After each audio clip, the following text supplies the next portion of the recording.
오늘 사도행전 9장 1절부터 9절까지를 본문으로 해서 회심의 역사를 경험하라.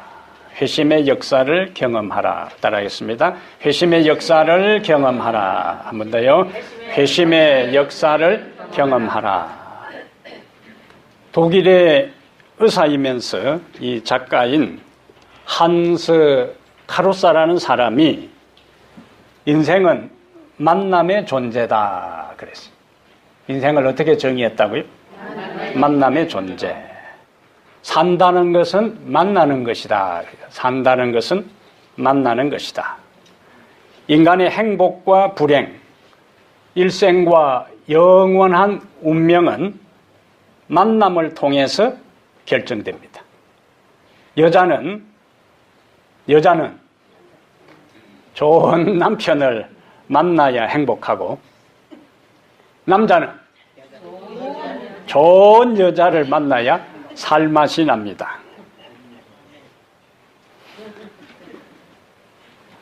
차라리 당신만은 만나지 말 것을 이리 되면은 곤란하다 그거예요. 예? 예. 할 수 없이 살 때에 살맛이 나지 않잖아요. 목사는 신자를 잘 만나야 목사의 보람을 느낍니다. 목회하는 데 있어서 목사가 보람을 느껴야 그 목사와 더불어 신앙생활을 하는 신자가 행복을 느낍니다. 근데 목사가 목회를 하면서 이것 말고 뭐 다른 거 할 것 없나 이러고 목회를 하면은 목사도 불행하고 그런 목사와 더불어 신앙생활하는 신자도 힘들어지는 거예요. 그래서 여러분과 저의 만남이 하나님의 섭리로 만난 이 만남이 신앙의 길에서 만난 인생의 도상에서 만난 이 만남이 아름다운 만남이 되기를 바랍니다. 아멘. 축복된 만남이 되기를 바랍니다. 아멘. 보람된 만남이 되기를 바랍니다. 아멘. 목회를 하면서 많은 교회를 스치는데 어떤 교회는 지나고 난 다음에도 또 그 교회가 생각나고 가고 싶은 교회가 있고 어떤 신자는 그 교회를 떠나도 그 신자가 생각나고 그 신자를 만나고 싶은 사람이 있고 미워는 하지 않지만은 좀 만나기 부담스럽다 하는 사람도 있습니다. 여러분과 저의 만남은 하나님 안에서 두고 하늘까지 이어지는 만남. 목사를 생각하면은 그 목사와 더불어 함께 지나고 싶고 신자를 생각하면은 그 신자들과 함께 목회를 하고 싶은 생각이 나는 그런 축복의 만남이 되기를 다시 한번 축복합니다. 삶의 만남에는 두 가지 형태가 있는데 하나는 그 사람과 그 사람의 스치는 얕은 만남이에요. 그 다음에 또 하나의 만남은 인격과 인격의 깊은 만남이. 오늘 본문에 인격과 인격의 깊은 실존적 만남의 이야기가 기록되어 있는데 바로 사울이 예수님을 만난 사건입니다. 사울이 예수님을 만남으로 그 사울과 예수님의 만남은 사울에게 있어서 회심이라는 결정적 사건을 일으켜요. 지난 시간까지 우리가 사도행전 8장을 살펴봤는데요. 8장에 복음이 어디에서 지금 전파되고 있습니까? 사마리아에. 예루살렘에 박해가 일어났어. 사도 외에 모든 신자들이 여기저기 흩어졌는데 여기저기 도망 다니는 그 사람들이 복음을 전하는데 빌비라는 사람이 사마리아에 가서 복음을 전파해요. 그런데 예수님께서 사도행전 1장 8절에 복음을 어디까지 전파하라고 말씀하셨어요? 예루살렘과 유다와 사마리아와 땅끝까지. 그럼 지금까지는 이제 어느 단계까지 왔어요? 예루살렘과 유다와 사마리아까지 왔어요. 그러나 하나님의 계획은 땅끝까지 사마리아의 지경을 넘어서 복음이 전파되기를 기대하고 또 그렇게 복음을 전파하라고 명령하셨어요. 이제 남아있는 것은 땅끝까지 이방의 지역까지 복음이 전파되는 것인데 바로 그 일을 이루기 위해서 오늘 본문에 나오는 사울을 예수님께서 부르시는 겁니다.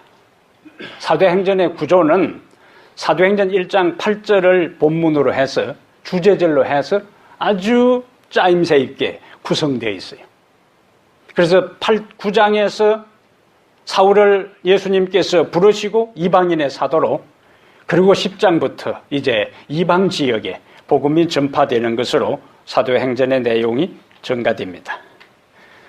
바울이 이방인의 사도로 사마리아에 국한되어 있던 복음이 사마리아 지경을 넘어 땅끝까지 전파되도록 사울을 부르셨는데, 사울이 그 사명을 감당하는 첫 출발이 예수님을 만나서 회심하는 사건이에요. 그래서 기독교 역사에 중요한 사건이 있는데 세 가지가, 하나는 예수님의 십자가와 부활 사건이에요. 또 하나는 사도행전 2장에 나오는 오순절 사건입니다. 그 다음에 중요한 세 번째 사건이 사도행전 9장에 나오는 바울의 회심이에요. 이것이 기독교 역사의 중요한 세 가지 사건이 됩니다. 그러면 우리가 첫 번째 생각할 것은 회심이 무엇이냐, 그거예요.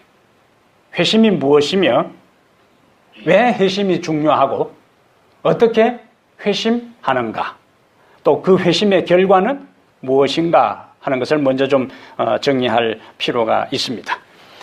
회심이란 한 인간이, 한 사람이 죄로부터 돌아서서, 어디로부터요? 죄로부터 돌아서서 믿음으로 하나님께로 향하기로 결단하는 것을 가리켜서 회심이라 그래요. 기독교 역사에서 각 시대마다 중요한 부흥운동이 있는데, 그 부흥운동이 일어날 때마다 그 근본적인 부흥운동의 발단은 뭐냐면은 죄에 대한 철저한 회개입니다. 어느 시대를 망라하고 부흥의 역사가 일어나는 그 첫 출발은 죄에 대한 철저한 통회와 자복과 회개로부터 개인이 부흥하고, 그 다음에 그 단체가 부흥하고, 그 지역이 부흥하고, 그 시대에 놀라운 부흥 역사가 일어났어요. 그래서 회심이란 한 인간이 죄로부터 돌아서서 믿음으로 하나님을 향하기로 결단하는 것이다. 다른 말로 하면 회개와 믿음을 통하여 일어나는 우리 심령의 방향전환이에요. 우리 심령의 방향전환. 마가복음 1장 15절에 가라사대 때가 찼고 하나님 나라가 가까웠으니, 마지막에 뭐가 나올까요? 회개하고 복음을 믿으라. 하나님 나라가 가까웠으니 무엇을 하라고? 회개하고 복음을 믿으라. 회개는 죄로부터 돌아서는 거예요. 그 다음에 복음을 믿으라. 그 복음의 주체, 복음의 중심에는 예수 그리스도가 있어요. 회개는 죄로부터 돌아서서 예수 그리스도를 개인의 구주로 영접하는 것, 회개요 회심입니다. 다른 말로 하면 회심은 개인적으로 예수님을 만나는 것에서 시작돼요. 전체로, 단체로 만나는 것이 아니고 어떻게 해요? 개인적으로 예수님을 만나는 데서 회심의 역사가 일어나요. 여기서 신앙생활이 출발합니다. 그래서 교회를 얼마나 오래 다녔느냐, 성경을 얼마나 공부했느냐, 내가 모태교인이다, 삼육교육을 받았다, 이 모든 것이 중요한 것이 아니고 내가 개인적으로 예수님을 만났느냐, 여기에서 신앙이 출발하는 거예요. 이 경험이 없으면은, 이러한 체험을 하지 않은 상태에 있어서는 교회에 속해서 교인은 될지라도 그리스도인은 아닐 수가 있습니다. 엘렌 G. 화이트는 회심의 중요성을 이렇게 강조했어요. 실물교훈 99페이지에 하나님의 말씀을 믿노라고 주장하는데도, 뭘 주장해요? 하나님의 말씀을 믿노라고 주장하는데도 그들의 말과 정신과 품행에 전혀 변화를 볼 수 없는 사람들이 많이 있는데 그 까닭이 무엇인가? 질문을 던졌어요. 거룩하지 못한 품성을 나타내며 말이 거칠고 거만한 자들이 많이 있는데 그 이유가 무엇인가? 그들의 생애에서 세상 사람들의 생애에서 볼 수 있는 이기심과 급한 성미와 성급한 말을 볼 수 있고, 그들은 선천적인 못된 성격을 그대로 가지고 있고 괴팍한 품성을 자주 나타내는 것을 본다. 그 이유는 그들이 거듭나지 못한 까닭이다. 회심의 경험이 없을 때에 하나님의 말씀을 믿노라고 주장해도 말과 정신과 품행에 전혀 변화가 없다는 거예요. 내가 오랫동안 교회를 다녀도 내 삶에 왜 변화가 없을까? 왜 믿음이 자라지 않을까? 왜 내 모든 이 삶의 우선순위와 가치관이 세상의 사람들이 사는 것하고 하등의 차이가 없을까? 무엇 때문에 그렇다고요? 회심의 경험, 거듭남의 경험, 개인적으로 예수님을 만난 경험이 없기 때문에 세월은 많이 지나도 그렇게 되는 거예요. 그래서 신앙생활을 한다고 하면서 두 가지 양상이 나타나는데 똑같이 첫 자는 똑같이 시작해요. 변자로 시작되는데 회심을 경험하면은 변화되고, 회심을 경험하지 않은 상태에서 신앙생활을 한다고 하면은 변질됩니다.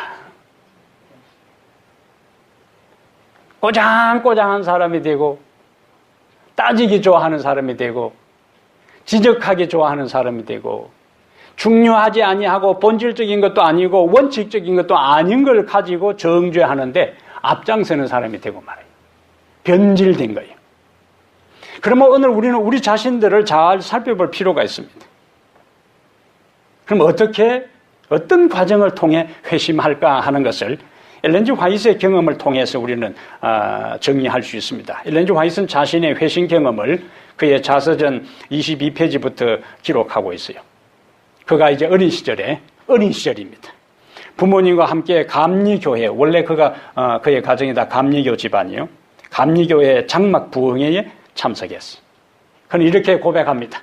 거기서 장막 부흥회에 참석해서 주님을 간절히 찾고 죄를 용서받아야 되겠다고 결심하고, 그리고 그리스도를 믿음으로 말미암는 소망과 화평을 경험하고 싶었다. 죄에 대한 용서와 그다음에 그리스도로 말미암는 소망과 화평을 경험하고 싶었다. 그러면서 이렇게 기록합니다. 기도할 때 내 심령에서 우러나오는 말은 오직 예수님 도와주십시오. 저를 구해 주십시오. 그렇지 않으면 멸망합니다. 제 기도가 응답되어 죄를 용서받을 때까지 저는 기도를 그치지 않겠습니다. 이 기도를 반복해서 드린 겁니다. 다른 기도가 아니에요.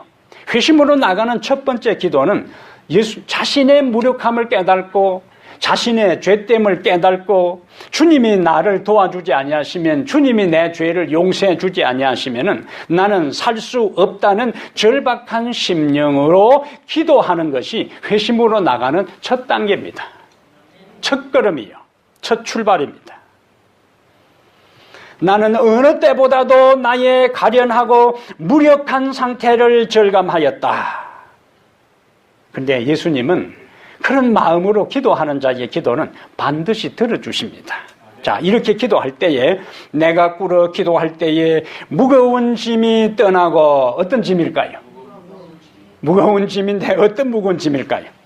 죄의 무거운 짐, 그의 심령을 억누르고 그의 심령을 조여오고 그의 모든 삶을 비틀거리게 만드는 무거운 죄책감으로부터 그가 자유함을 얻고 나의 마음은 가벼워졌다. 예수님께서 나에게 아주 가까이 계신 것처럼 느껴졌다. 하늘이 멀리 느껴진 것이 아니고 예수님이 멀리 자꾸 말리 장천 높고 높은 보좌에 앉아 계시고 나는 낮고 천한 이곳에서 있는 것이 아니고 예수님께서 뭐요? 가까이도 아니고 아주 가까이 계신 것처럼 느껴졌다. 그러면서 계속해서 자서전 24페이지에 그 경험을 한 다음 집으로 이제 돌아갈 때의 느낌을 기록하고 있어요. 장막 부흥회를 마치자 내 마음은 내가 드린 기도와 들은 말씀으로 가득 찼다. 천년계도 모두 변한 듯 하였다. 집회 동안에는 대부분 흐리고 비가 왔었다. 나의 감정도 날씨와 같았다. 그러나 이제는 태양이 밝고 맑게 빛나 나무들과 풀들은 더욱 푸르렀고 하늘은 더욱 파랗게 보였다. 의의 태양광선이 나의 마음속에 있는 구름과 암흑을 꿰뚫어 비추어 그 모든 침울함을 몰아냈다. 내 눈에 띄는 모든 것들이 변한 것 같았다. 나무들은 더욱 아름다웠으며 새들의 노랫소리는 전보다 더 정겨웠다. 그들은 노래로 조물주를 찬양하는 것 같았다. 이것이 변화요. 예? 심령의 이제 느낌과 다른 변화입니다. 나는 나의 인생을 전혀 다른 빛으로 바라보게 되었다. 자신의 삶을 다르게 이제 보기 시작한 거예요. 주변의 자연 환경도 그가 회심하기 전이나 회심하고 난 이후나 똑같지만은 주변이 바뀐 것이 아니고 뭐가 바뀐 거예요? 자신이 바뀐 거예요. 자신이 바뀌니까 세상이 달리 보이기 시작하고 자기 자신에 대한 이해도 달라지기 시작한 거예요. 나는 소녀 시절을 암울하게 만들었던 불상사까지도 나의 유익을 위하여 나의 마음을 이 세상과 만족할 수 없는 세상의 쾌락에서 돌이켜 하늘나라를 꾸준히 사모하도록 만들기 위한 하나님의 자비로운 처사로 느껴졌다. 25페이지 이야기. 여기 자신의 삶에 있어서 불상자는 그가 9살에 이웃집 아이가 던진 돌에 코를 맞았어요. 더 이상 학업을 지속하지 못하고 초등학교 3학년으로 그가 더 이상 학업을 하지 못하고 중단한 그것을 이야기하는 거예요. 그 이후에 그가 오랫동안 몸이 약해서 고생을 합니다. 다른 아이들 건강하고 다른 아이들 학교 다닌 걸 볼 때에 몸이 약해서 학교도 다니지 못하는 자기 자신을 생각하면 때로는 하나님이 원망스럽고 속상했는데 주님을 만나고 난 다음에 보니까 그 모든 것까지도 내가 나의 생각과 나의 마음과 나의 관심을 세상에서 돌이켜 하나님을 사모하고 하나님의 자비를 경험하도록 하나님께서 그렇게 허락하신 것으로 받아들여졌다는 겁니다. 그래서 우리는 우리의 환경 자체를 내가 변화시키는 것도 중요하지만은 내가 주님을 만남으로 주님의 은혜 아래서 주님의 축복 속에서 성령의 감동으로 내 인생에 주님을 만나는 결정적인 경험을 하는 것이 더 중요하다는 거예요. 그러면은 동일한 환경과 여건이라도 그것을 내가 달리 이해하고 달리 받아들이고 달리 해석하고 달리 처신하게 되는 변화가 우리 마음속에 있게 될 수 있습니다. 이것이 엘렌 화이트가 경험한 회심의 과정이에요. 그는 주님을 만나고 싶은 마음과 죄의 용서를 위해 기도했어요. 그 결과 주님은 그의 기도를 들으시고 주님의 임재를 경험하게 하고 죄의 용서를 체험하게 하고 마음의 평안을 느끼게 했어요. 그리고는 이제는 환경을 바라보니까 환경이 다르게 보였고 자신의 삶을 다른 관점으로 이해하게 된 것입니다. 이런 경험에 기초해서 그는 일생을 주의 여종으로 충성하고 재림교회 초석을 놓는 일에 그의 삶을 다 바칩니다. 오늘 여러분들에게도 그와 같은 은혜가 있게 되기를 바랍니다. 그럼 이제 본문으로 돌아와서 사울의 회심의 장면들을 우리가 보겠습니다. 1절, 2절에 보면은 예수님을 만나기 전에 사울의 모습을 기록하고 있어요. 사울이 주의 제자들에 대하여 여전히 위협과 살기가 등등하여 대제사장에게 가서 다메섹 여러 회당에 가져갈 공문을 청하니 이늘 만일 뭐 하려고? 그 도를 따르는 사람을 만나면 남녀를 막론하고 결박하여 예루살렘으로 잡아오려 함이라. 스데반이 순교를 당할 때에 앞장선 사람이 사울이었어요. 그 다음에 그는 예수 믿는 자들을 잔멸하려고 주변을 이잡듯이 샅샅이 뒤진 사람이에요. 이제는 그 수색의 범위를 넓혀서 어디로? 유대를 넘어서 다메섹에까지 뻗치려고 했던 거예요. 이 살기가 등등하다 하는 것은 맹수들이 먹이를 보면은 콧김을 날리면서 먼지를 날리면서 덮치려고 하는 그 순간의 모습이 살기가 등등하여 그거예요. 닥치는 대로 이제 잡아가려고 했던 거예요. 그래서 8장 1절에 스데반 순교당할 때에 사울은 그가 죽임 당함을 어떻게 했다고요? 마땅히 여기더라. 그 다음에 8장 3절에는 사울이 교회를 잔멸할세 각 집에 들어가 남녀를 끌어다가 옥에 넘기니라. 사울은 율법과 전통에 사로잡혀 있었어. 그는 자기 나름대로 행동하는 지성이니 자기가 옳다고 생각하는 것을 그대로 행동하는 사람인데 자기 자신이 율법과 전통에 충실하다고 했는데 자기 자신을 잘 몰랐어요. 주의 제자들을 체포하고 닥치는 대로 감옥에 투옥하면서 그것이 누구를 위한 길로? 하나님을 위한 길이라고 생각했고 자신은 바른 길을 가고 있다고 생각을 했던 거예요. 그것이 9장 1절과 2절에 나오는 이야기입니다. 그런데 3절에요. 사울이 길을 가다가 다메섹에 가까이 이르더니 홀련히 하늘로부터 빛이 그를 둘러 비추는지라. 땅에 엎드러져 들음에 소리가 있어 이르시되 사울아 사울아 내가 어찌하여 나를 박해하느냐. 거기 4절이 중요한 거예요. 땅에 엎드려져. 땅에 엎드려져. 지금까지는 자신만만했어요. 지금까지는 두려운 게 없었어요. 왜? 모든 일을 하나님을 위해서 충성한다고 생각했고 유대 종교의 중심에서 자기가 일을 한다고 생각했기 때문에 자신만만했어요. 그래서 회심의 모습은 하나님 앞에 철저히 굴복하는 것이고 하나님 앞에 철저히 깨어지는 겁니다. 하나님을 만나기 전에, 예수 그리스도를 만나기 전에 자신만만했어요. 자기의 길이 옳다고 생각했어요. 하나님을 믿지 않고 하나님의 도움 없이도 살아갈 수 있는 존재라고 생각했어요. 두려움 없이 자신만만하게 인생을 살아가던 사람이 여기 사울이 땅에 엎드려져.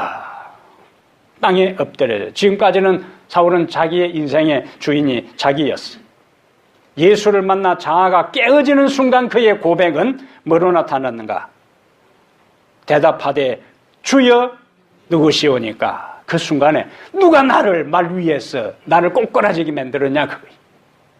제가 전수하 시절에 지역별로 이제 야영회를 했는데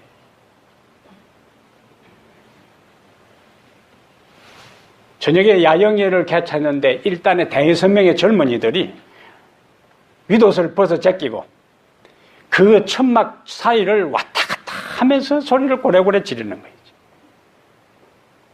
나중에 보니까 2명은 이제 군대에서 휴가 나온 군대 이름 이야기하면은 그 사람들 기분 나빠했으니까 어쨌든 그 부대에서 나온 2사람이고 3사람은 그 친구들 마을에 있는 청년들이었어요.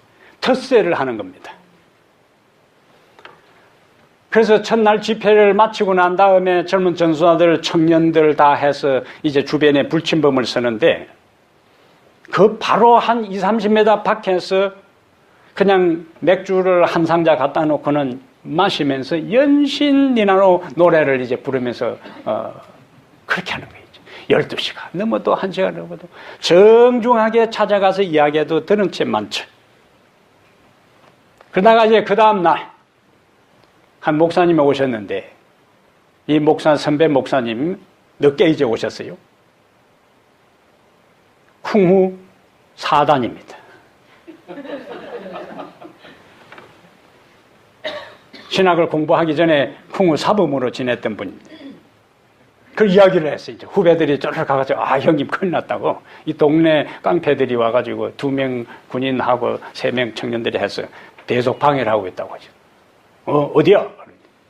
그럼 이제 밤이 됐어요. 집회를 마쳤습니다.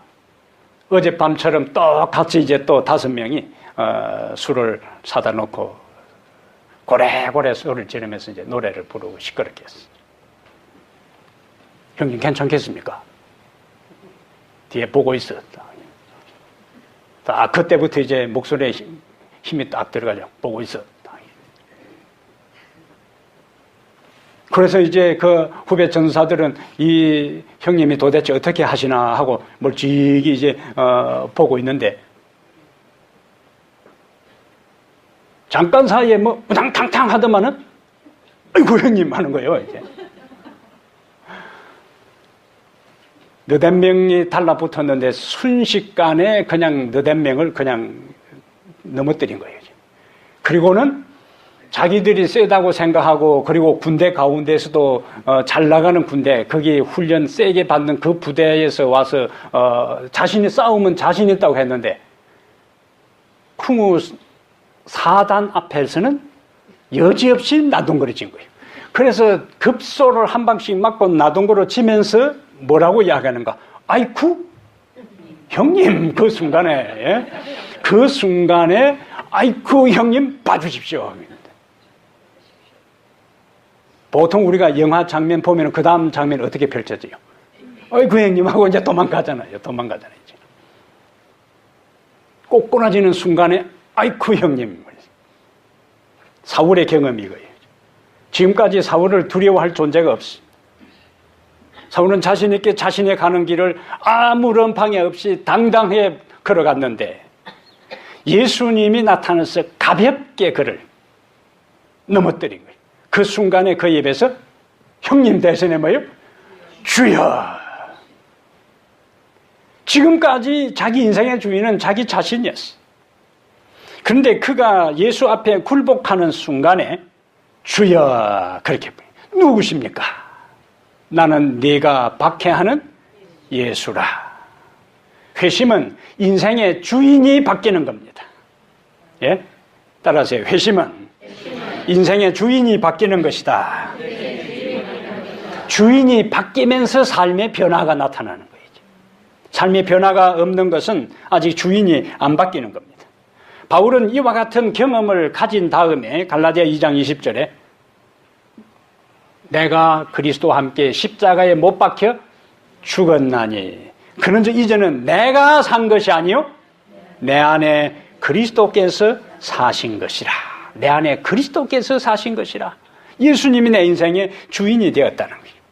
그러면서 디모데전서 1장 15절에 밑보다 이 말이여 그리스도 예수께서 죄인을 구원하시러 세상에 임하셨도다. 죄인 중에 내가 괴수로다.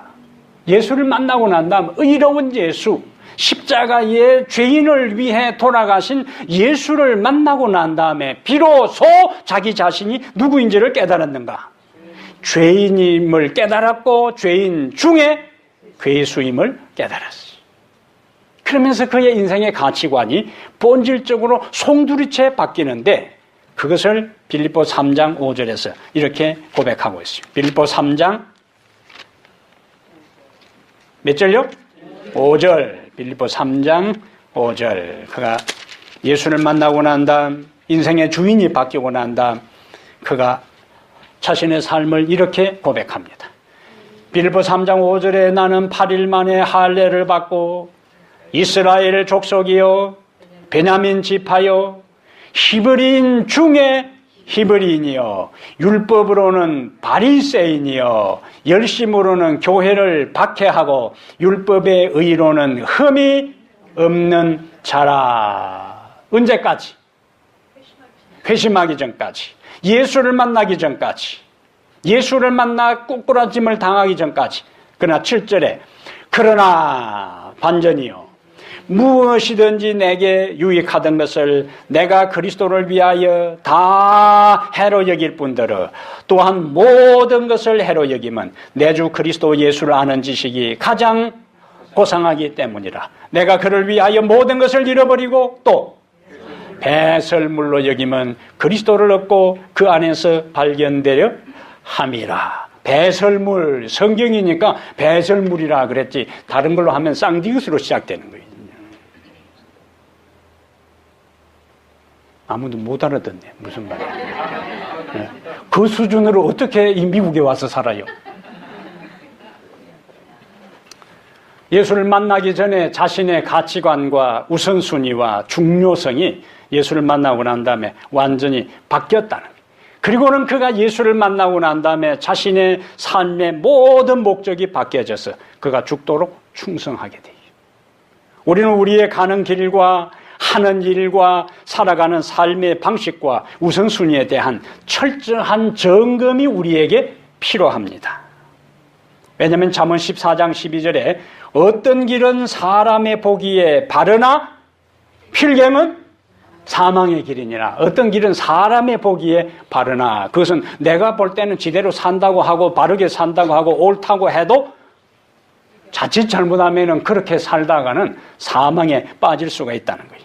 그래서 어떤 사람이 이렇게 이야기했어요. 그것을 설명하기를, 철학자 소크라테스는 너 자신을 알라 그렇게 했고, 수학 선생은 너 분수를 알라, 국어학자는 너 주제를 알라, 지리 선생은 너 자리를 알라. 내가 지금 어디에 있는지, 어떤 상태에 있는지, 내가 어디로 가고 있는지, 이렇게 살아도, 이 길을 걸어도, 이렇게 예수를 믿어도 내가 이런 지점이 하늘이 될지, 예수님 앞이 될지, 구원받은 사람으로 서게 될지를 철저하게 점검하라는 이야기예요. 가는 길을 우리는 무작정 간다고 되는 것이 아니라 매 순간순간 자신의 길을 점검해야 돼요. 잘못된 길을 가는 사람에게는 길을 가르쳐 주면은 깨우치기가 쉽습니다. 그런데 내가 가는 길이 옳다고 생각하는 사람에게는 그것을 깨우치기가 쉽지 않아요. 오늘 우리는 우리 자신에게 질문해 보아야 합니다. 나는 내 자신이 개인적으로 예수님을 만났는가? 그리고 개인적으로 예수를 만나 내가 죄인임을 깨달았는가? 그리고 주님을 나의 주님이라고 고백했는가? 이것이 신앙생활의 첫 출발입니다. 우리가 주님을 찾고 찾으며 엘렌 G 화이트이 주님을 만나기 위해서 간구하고 기도했을 때에 주님이 그에게 만나 주신 것처럼 예레미야 29장을 보겠어요. 예레미야 29장에 하나님께서 주님을 열심히 찾는 자에 대한 이와 같은 중요한 약속을 해 주십니다. 29장 12절,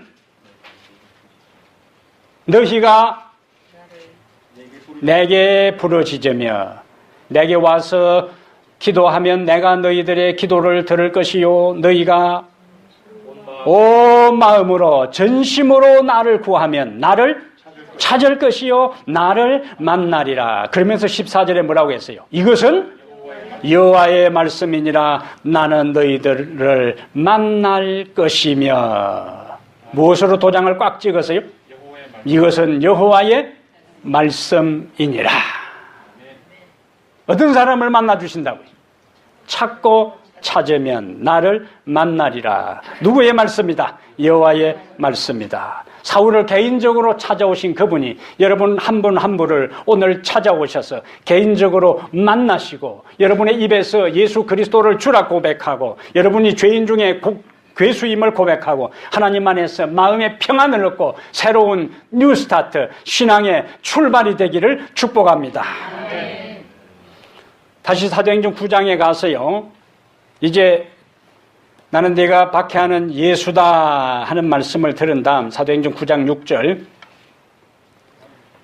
너는 일어나, 예수님께서 말씀합니다. 시내로 들어가라. 네가 행할 것을 네게 이를 자가 있느니라 하시니 8절, 사울이 땅에서 일어나 눈은 떴으나 아무것도 보지 못하고 사람의 손에 끌려 다메섹으로 들어가서 사흘 동안 보지 못하고 먹지도 마시지도 아니하니라.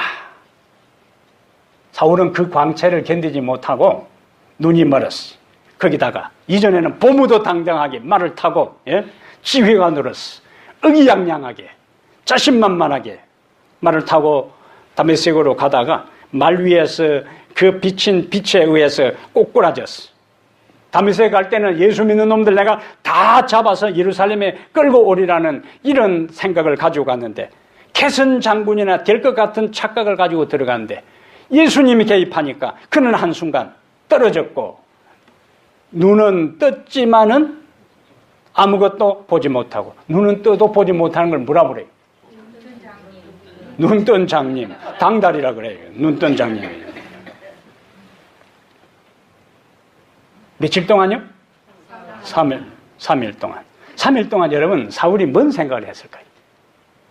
우리가 사울이 이 3일 동안 우리가 묵상한다면은 자기가 지금까지 살아온 것에 대한 것들을 점검했을 거예요. 그리고 주님을 만난 경험을 다시 반추했을 거예요. 그럼 나는 앞으로 어떻게 살아야 될 것인가? 그 3일은 사울에게 있어서 깊은 자기를 통찰하는 자아성찰의 3일 길이었어요. 비로소 자기를 만났어요. 예수님을 참으로 만난 사람이 자신을 비로소 파악할 수 있고 깨달을 수 있고 자신과 진정한 자아를 만날 수가 있습니다. 예수를 만나기 전에는 내가 누구인지 내가 무엇을 위해 살아있는지를 잘 몰라요. 그러나 예수를 만나고 난 다음에 비로소 참된 자신을 만날 수가 있고 비로소 다른 사람을 제대로 만날 수가 있어요. 성경에 3일에 대한 이야기가 많이 나오죠. 3일과 관계된 이야기가 많이 나옵니다. 아브라함이 이삭을 모리아산에 드리기 위해서 모리아산까지 가는 길이 3일 길이. 그 3일 길, 아브라함은 어떤 길이었을까요? 얼마나 힘든 길이었을까요? 얼마나 고민되는 길이었을까요? 얼마나 갈등되는 길이었을까요? 그런데 그 3일 길 끝에 그가 순종의 결정적인 행동을 했을 때에 하나님께서 준비된 동물을 짐승을 만나게 하고 그 다음에 이삭 대신 그를 번제로 드렸을 때 그가 뭘 생각했을까요? 독생자를 이 땅에 죄인을 위하여 주시기 위해 그 고뇌하고 고통하는 하나님 아버지의 마음을 조금이나마 경험하고 이해했을 거예요. 여인들을 통해서 하나님께서는 죄를 범한 이후에 그 하나님께서 아들을 인간을 구원하기 위해서 주시는 것의 고통을 해산을 통해서 경험하게 하신 하나님은 남자들에게는 아브라함을 대표로 해서 그의 사랑하는 아들을 독자 이삭을 모리아산에 번제로 드리는 그 명령에 순종하려고 길을 떠나는 그 3일의 길이 하나님의 고뇌에 찬 결단과 인류를 사랑하는 그 사랑의 마음을 경험하는 기간이었어요. 그 3일은 바로 그와 같은 의미 있는 3일이었다. 출애굽기 12장 1절과 6절에는 유월절 양을 잡기 위해서 바로 잡으라 하지 않고 3일 동안 준비하는 기간이 나와요.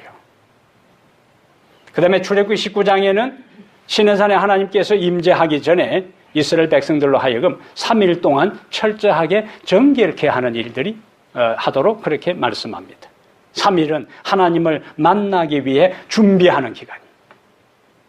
하나님께서 요나에게 니느웨에 가서 복음을 전하라. 요나가 니느웨로 가는 대신에 다시스로 갔어요. 자기는 이제는 더 이상 나를 하나님께서 귀찮게 하지도 못할 것을 생각하고 제일 배 밑창으로 내려갔는데 거기 풍랑을 하나님께서 일으켜서 그 다음에 사람들이 누구 때문에 이런 일이 생겼는가 제비를 뽑아보니까 요나잖아요. 바다에 던짐을 당합니다. 물고기 뱃속에 들어가요. 며칠 동안요? 3일 동안. 물고기 뱃속에서 3일 동안 있는 이 요나에게 있어서는 그 경험이 다시 자신의 사명을 확인하게 되고 회개하게 되고 그 다음에 눈 떠보니까 어디에 와 있어요? 니느웨 성이에요. 참 어떤 때는 하나님께서 매정스럽기도 하시잖아요. 토해낸 데 보니까 니느웨. 이제는 뭐 더 빠져나갈 구멍이 없잖아요. 나가서 며칠 동안 전하는가? 3일 동안 전해요. 사흘길이라. 사흘은 회심의 시간이요. 사흘은 복음을 전하는 시간이고 회개의 역사가 일어난 3일길이었어요. 예수님은 3일 동안 무덤에 계셨어요. 외행적으로는 3일 동안 예수님께서 무덤에 계실 동안에 모든 제자들에게 있어서 예수님을 추종하고 따랐던 사람들에게는 예수님의 말씀이 허망하게 끝나버린 절망의 시간이었어요. 그러나 3일 후에 예수님은 무덤을 열고 부활하셨어요. 3일 후에 새로운 역사가 시작된 거예요. 3일이라는 고통, 3일이라는 깜깜함, 3일이라는 무덤, 3일이라는 준비의 기간, 3일이라는 그 물고기 뱃속에서의 그 힘든 시간은 그 시간으로 끝나지 않고 하나님은 그 다음에 놀라운 역사와 기적과 소망을 주시는 새로운 시간으로 반전시켜 주신다는 것을 기억하게 되기를 바랍니다. 우리에게도 이와 같은 시간들이 필요해요. 변화되기 위해서 필요한 시간, 거룩한 침묵의 시간, 고통의 시간. 애벌레가 나비로 탈바꿈하기 위한 그러한 시간이 우리의 삶에도 필요해요. 그래서 누구에게도 필요했다고요.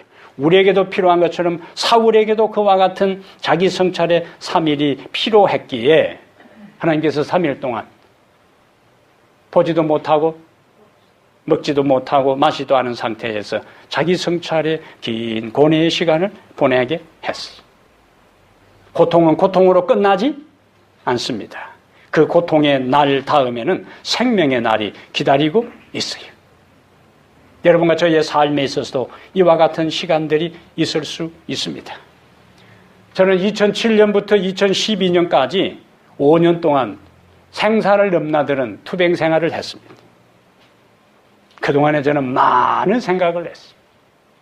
한국에 한 달 요양원에 갔다가 그래도 안 돼서 다시 또 석 달이나 요양원에 가 있고, 그 암 환자들 온갖 난치병, 불치병으로 그 요양원에 와 있는 그 사람들과 함께 석 달 동안 지내면서 건강의 소중함과 그 다음에 믿음의 소중함과 가족의 소중함과 이러한 것들을요, 그곳에서 얼마나 깊이 빼저리게 느꼈든지. 한 분은 가족이 없어가지고 떠돌다 그곳에 왔는데, 병든 상태에서 오갈 데도 없는 사람, 얼마나 쓸쓸하겠어요. 얼마나 마음이 처량하겠어요. 눈물로 세월을 보내요. 그래서 비틀거리는 몸으로 뒷산을 오를 때에 제가 같이 올라가면서 끊임없이 예수 그리스도의 복음을 전했습니다.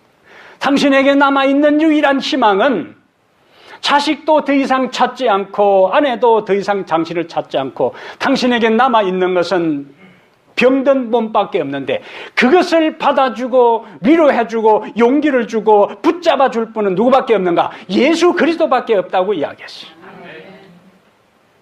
나 같은 사람을 예수님이 받아주겠냐고 거부하던 그분이 마침내 마음을 열고 예수님을 받아들이면서 그의 얼굴에 생기가 돌고 그의 걸음이 달라지고 그의 몸이 회복되고 마음이 새롭게 추스려지는 것을 볼 수가 있었습니다. 여러분의 삶의 고통의 종류가 무엇이든지 간에 어떤 사람은 힘든 고통의 시간을 보내고 어떤 사람은 작은 고통의 시간을 보내고, 지금은 고통이 없지만 앞으로 또 다른 어떤 고통이 우리 앞을 가로막고 있는지 몰라요. 고통은 삶에서 벗어날 길이 없습니다. 그래서 불교에서는 인간 삶을 고라고 그렇게 하잖아요. 괴로움으로 인간 삶을 정의합니다. 성경은 고통 가운데 있는 하나님의 백성들이 고통이 고통으로 끝나지 않기 때문에 우리는 자신의 삶을 비관하지도 말고 하나님을 원망하지도 말고 고통 앞에서 좌절하지도 말고 고통 속에서 여전히 나를 사랑하시는 주님을 바라보시기를 바랍니다. 내 인생이 이렇게 외롭고 내팽개친 존재처럼 사방팔방 둘러보아도 나를 붙들어주고 나를 위로하고 나에게 용기를 주는 사람 한 사람도 보이지 아니해도 여전히 우리를 포기하지 아니하시는 주님이, 여전히 우리와 함께 하시는 주님이, 여전히 우리를 사랑하시는 주님이 우리를 마침내 일으켜 세워 주실 것을 믿게 되기를 바랍니다. 그것이 신앙의 힘이에요. 그래서 우리는 예수 그리스도를 믿는 것입니다. 당장에 내 눈앞에 해답이 보이지 않고, 당장에 내 눈앞에 빛이 비치지 않고, 당장에 내 눈앞에 길이 열리지 않아도 내가 길이라고 말씀하신 예수 그리스도가 살아계시는 한 우리의 인생에는 희망이 있습니다. 예수님은 나는 세상의 빛이라고 말씀하시.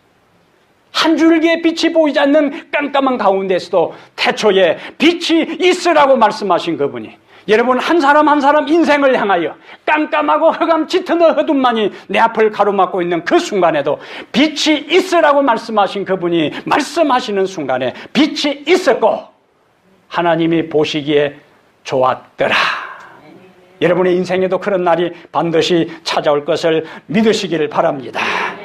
여러분의 길이 열릴 것을 확신하게 되기를 바랍니다. 여러분이 다시 일어서게 될 날이 올 것을 믿으시기를 바랍니다. 사랑하는 여러분, 회심은 주님을 만나는 것이, 인격적으로 그분을 만나 내가 죄인임을 알고 그분이 나의 주인 되심을 고백하는 것이 회심이에요. 세상적 가치에서 돌이키는 것이, 세상에서 돌이켜 주님께로 돌아가는 것입니다. 이것을 경험할 때 우리 삶에 변화가 나타나요. 여러분, 오늘 이 시간 우리 자신을 한번 생각해 보세요. 나는 예수를 만난 경험이 있는가? 그리고 나는 무엇을 중요하게 생각하고 하루하루 살아가는가? 사울을 주님이 찾아오셨어요. 그 주님이 우리를 찾아오실 것입니다. 사울을 주님이 만나 주셨어요. 그 주님이 우리를 만나 주실 것입니다. 사울을 주님이 변화시켰어요. 그 주님이 우리를 변화시켜 주실 것입니다. 우리가 찾고 찾으면, 간절히 기도하면 내가 너희를 만나 주겠고 나 여호와의 말이니라. 오늘 이 말씀 의지하며 살아가게 되기를 바랍니다. 오늘 이 말씀 다시 한번 붙잡고 주를 위해 충성하게 되기를 바랍니다. 그때 우리 마음의 평안을 경험하고 주님의 임재를 경험하고 주님이 나의 주님으로 고백하며 충성하는 성도가 될 수 있습니다. 회심의 역사를 경험하라. 회심의 역사를 경험하라. 이것이 바울의 경험으로 끝나지 않고, 이것이 엘렌 G 화이트의 경험으로 마치지 않고, 오늘 이 자리에 참석한 여러분과 나의 삶에 이 역사를 경험해서 우리의 인생이 근본적으로 본질적으로 변화되는 놀라운 역사의 주인공들이 다 되시기를 주의 이름으로 축복합니다. 아멘. 하늘에 계신 우리 하나님 아버지, 우리를 찾아오셔서 우리를 만나주시고 우리의 한계를 깨닫고 우리의 죄됨을 고백하도록 우리에게 임하신 주님을 찬양하고 감사를 드립니다. 주님, 우리가 진정으로 주님을 만나기를 원합니다. 개인적으로 주님을 만나기를 원합니다. 회심의 경험을 하기를 원합니다.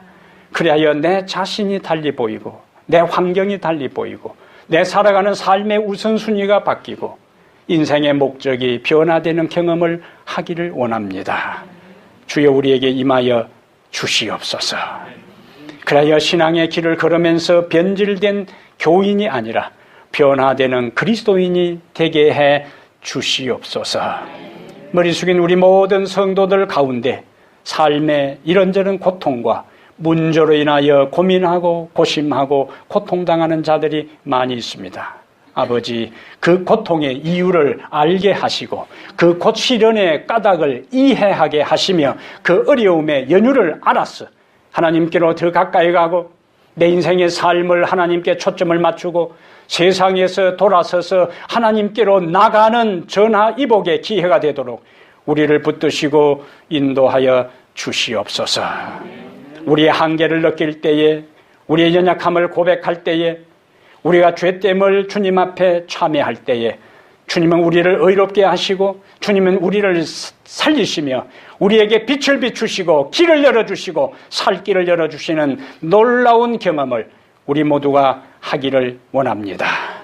이 한 주간의 삶이 바로 그런 위대한 경험을 하는 한 주간이 되게 하시며 오늘 이 자리에 참석하여 청구하는 다른 인생의 방향과 의미와 목적을 깨닫고 주님께로 가까이 나가는 저희들 모두 되게 하여 주시옵소서. 이제는 우리 주 예수 그리스도의 은혜와 하나님 아버지의 무한하신 사랑과 성령의 감화감동 내주 충만한 역사가 회심을 경험하며 새로운 인생을 살기로 결심한 모든 성도들 머리 위에 이제부터 영원토록 함께 있을지어다. 아멘.